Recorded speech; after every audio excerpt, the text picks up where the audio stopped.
Red Dreaded Nation, this is Holly Quinn saying you better tune in or we'll bust your neck open.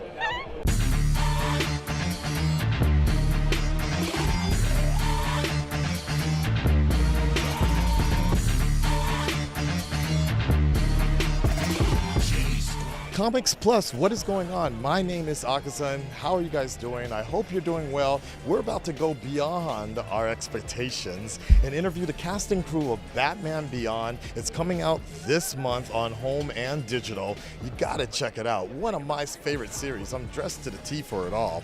Let's go ahead and see what the cast and crew thinks about Batman Beyond.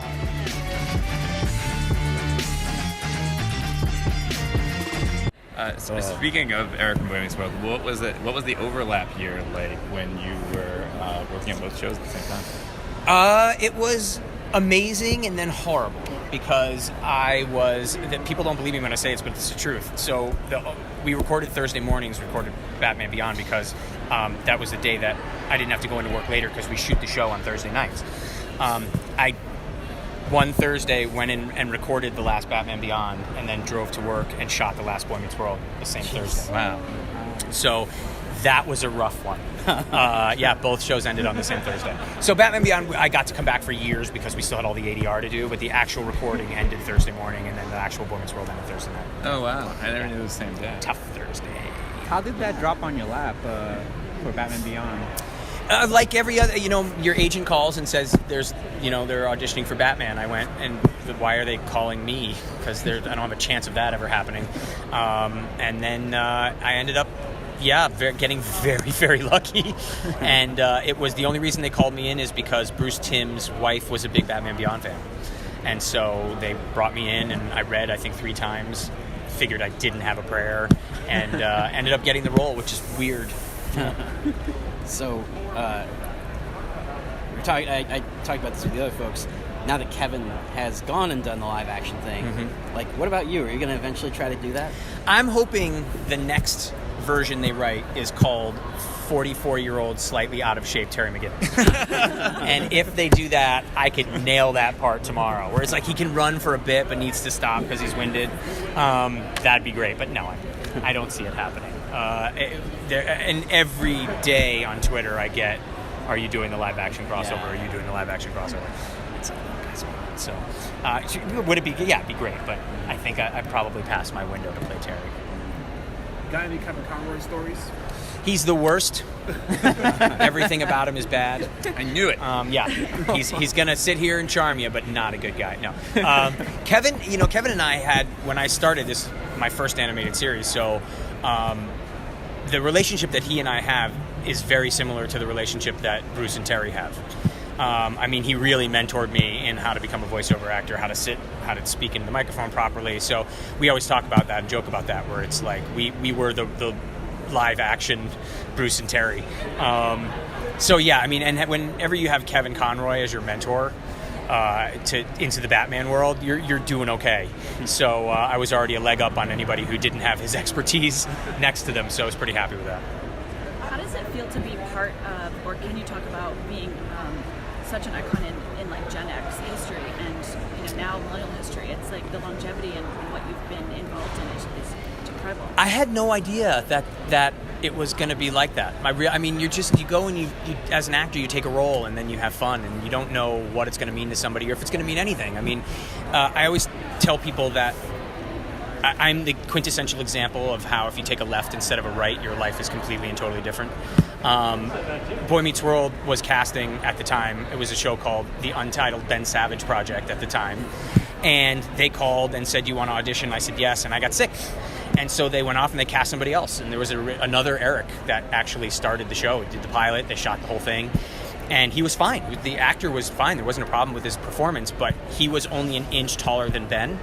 And they knew Ben was going to grow, and they wanted the older brother to look like the older brother. So I always say, that kid's 5 inches taller, and I'm not sitting here right now.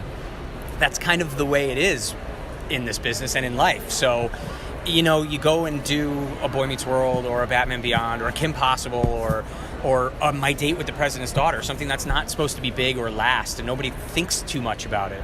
and then it gets all lumped together. And every time I come to these conventions, I had a friend say to me one time, he said, I'm going to do a drinking game next time I'm here. He said, I'm going to keep a bottle next to me, and I'm going to take a shot every time somebody says, you're my childhood. Yeah. And he said, I'll be dead by lunch. Yeah. It's very sweet, and you just don't realize you're kind of in the moment. So you know, it was funny. I was watching. I watch Seinfeld every night. It's my wife can't fall asleep without watching it. It's a very strange thing in our relationship. So Seinfeld every night, and now she's not here, and for some reason now I can't fall asleep without it.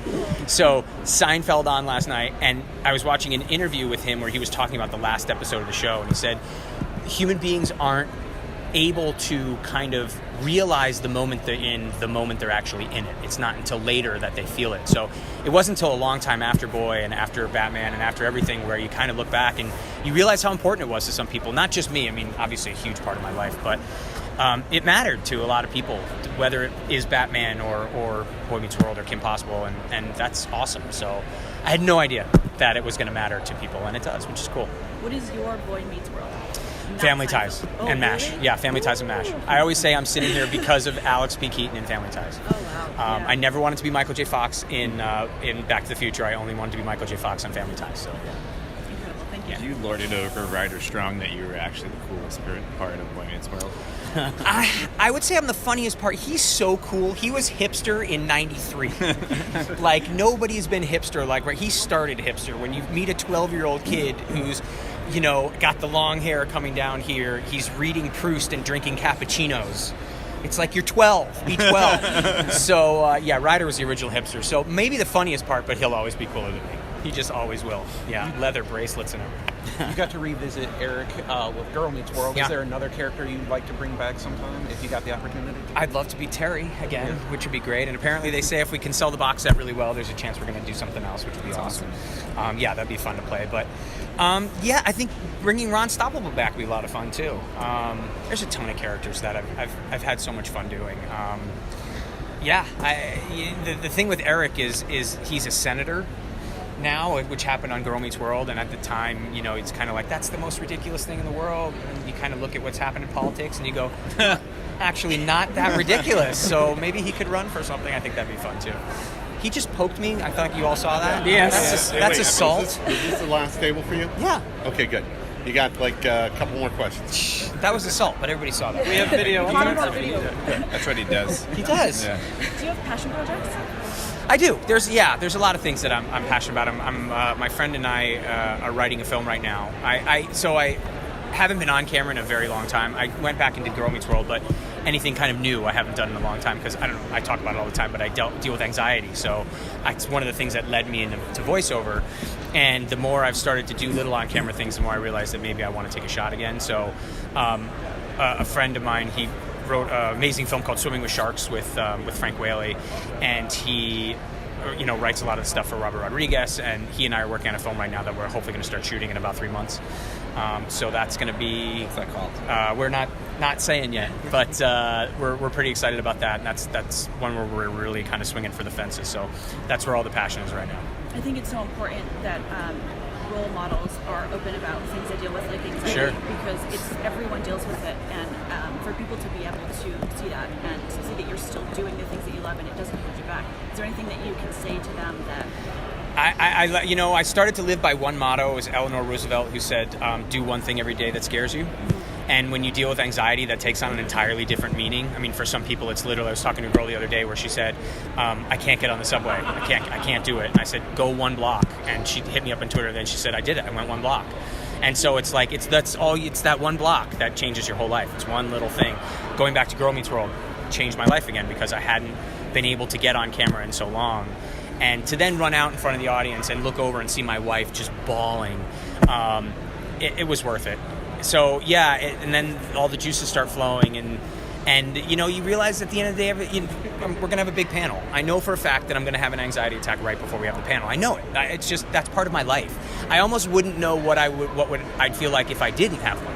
I know every time I get on a plane, I'm gonna have one, and I have to fly for work, so I'm gonna go. I'm not gonna let it rob me of my life, which it did for many, many years. And there's a lot of people in there that deal with that don't leave their house, that you find that you start to shut yourself off, and your world gets much, much, much smaller, And so I'm in the process of opening it up again, which is a lot of fun. And I'm taking people with me, and I think that's kind of cool. So pretty excited, yeah.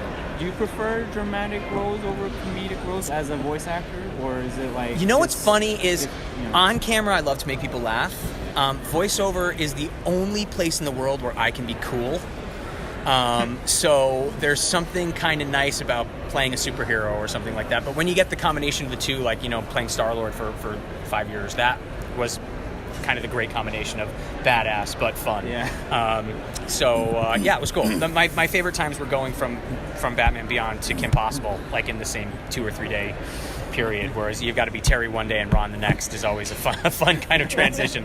But it's been an interesting ride, that's for damn sure. Going back to that anxiety for a minute, how do you get through that invisible wall? Like, you run. You have anxiety getting on a plane, you have anxiety before a panel, and there's that moment where it's just there's nothing there, but it's like here and here might as well be 3 miles away from each other. Yeah, you run head first.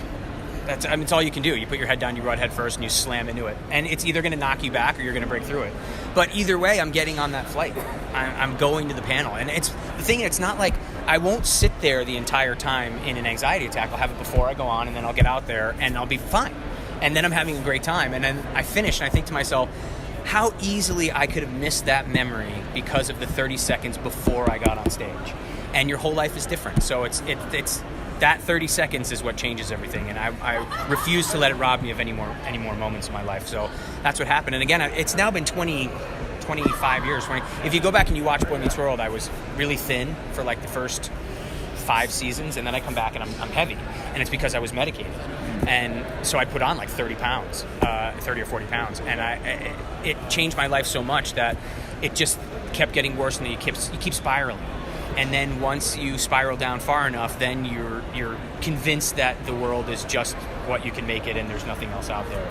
And you got to start breaking through all that kind of stuff. So. Do you put this stuff into your voice acting, like this characteristic? Because you can. It depends. Again, it depends on what role it is. I mean, it's easy to play anxiety when you're Raw Unstoppable, for instance, or even a Terry. Where I think you do episodes where now you're scared and you still got to go out and do something.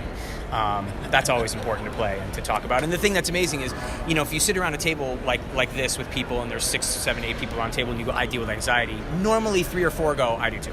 It's just so prevalent, and nothing helped me more than talking about it. The second you start talking about it, you go from there. He hit me again, that's twice. Yeah. I'd like we have it documented. Okay, thank you. That's 2 times he hit me. No, that wasn't hit. You weren't hit. See? We have that verbal thread on Thank you, camera. and you got that too. Again, 25 years I've done this guy. Sons of Anarchy. I know. He would. He'd do it just for the publicity. Oh, God. on Twitter. But that's awesome. In So, talking about opening up about it, I have an expression that I use because I was anorexic for 22 years. So Okay. my anxiety is crippling to Yeah. the point where I won't even get dressed. Sure. I learned in rehab that secrets keep you sick. So the second you are quiet about it, that's it all great. goes downhill. Yeah. Well, it's the proverbial duck where you're gliding on the water, but the legs underneath are going like that. Yeah. Yep. And So- nobody sees it. It's like a silent Yep, killer. yeah, that's absolutely. Talking about it is the number one thing that helps people. And anybody who's going to say to you, give you shit about the fact that you have anxiety isn't worth it anyway. And you never find those people. Everybody's always super cool with it. So it's, and saying, just give me a second, I'm having an anxiety attack. Everyone's like, all right. And then 10 seconds later, you're like, all right, cool. So anyway, everybody's good. Yeah. It's amazing. Yeah. Cool. I will say the film we're doing is based on this. So it's going to be an interesting ride. So yeah, we'll see.